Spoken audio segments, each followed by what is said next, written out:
What's up guys and welcome. You are watching Fazi Fitness. We are now less than 48 hours out of this year's Arnold Classic. And let's start this video with the latest update from Jon De La Rosa.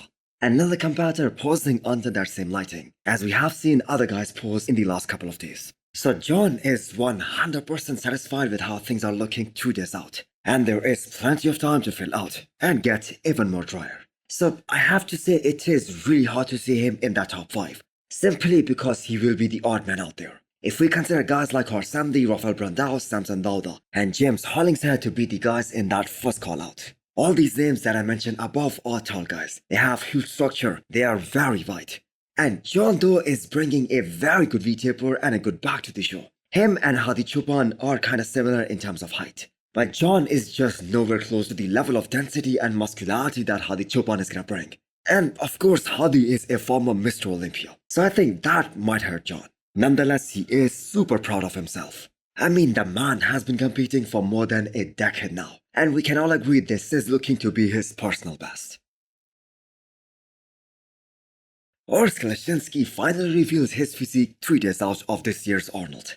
So Urs said that he is working on his most shredded physique to date. And he is looking absolutely phenomenal considering this was taken 3 days out. And of course, he's obviously gonna improve in the next couple of days with the carbs loading with the drying out process. So the question is it really that extreme level of conditioning that is gonna help him to beat a guy like Ramon Dino? Because he hasn't been able to beat him in the last 2.5 years.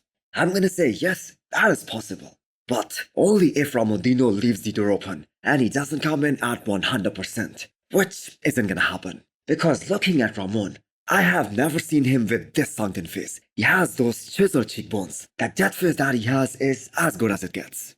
And even on the lowest possible carbs, even when he is totally depleted, Ramon is still looking big, he is still looking huge.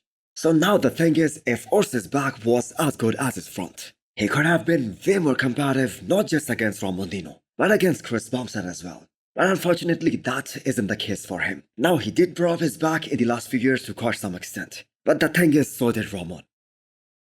Now, are people really disrespecting a guy like Breon Ansley by not mentioning him as a legitimate title contender here at this year's Arnold Classic? So in the last 2 years, there was only one placing in that top 5 that people questioned a lot, and that was Urs beating Breon.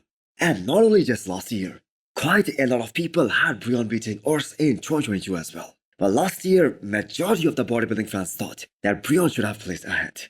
So if everyone shows up at his best here at the Arnold, the battle between Urs and Breon is gonna be more exciting to see than Urs versus Ramon.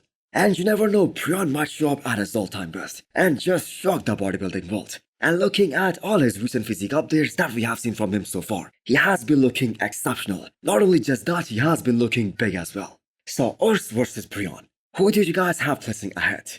And if it comes down to Breon versus Ramon, can Breon actually beat Ramon Dino?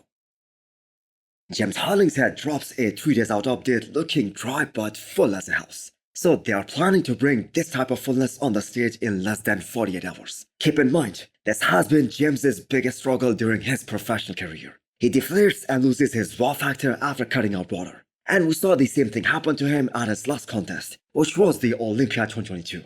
But this is a totally different build. We have never seen him this big, this full, while at the same time this shredded. So it is really safe to say that him and Milos, they have nailed this prep to the dot, at least up until this point. So the question now is that will they be able to maintain this type of look and cruise into the show looking like that? It is always extremely difficult. Just take a look at Dennis James and how he looked leading into the show. Sadly, he was never able to duplicate that full and round look come showtime. So let's just all hope that James Hollingshead makes it to the stage exactly the way he has envisioned when he started his prep. Also, hit the thumbs up button if you liked the video, and smash the subscribe button if you wanna come back for more. Thanks for watching.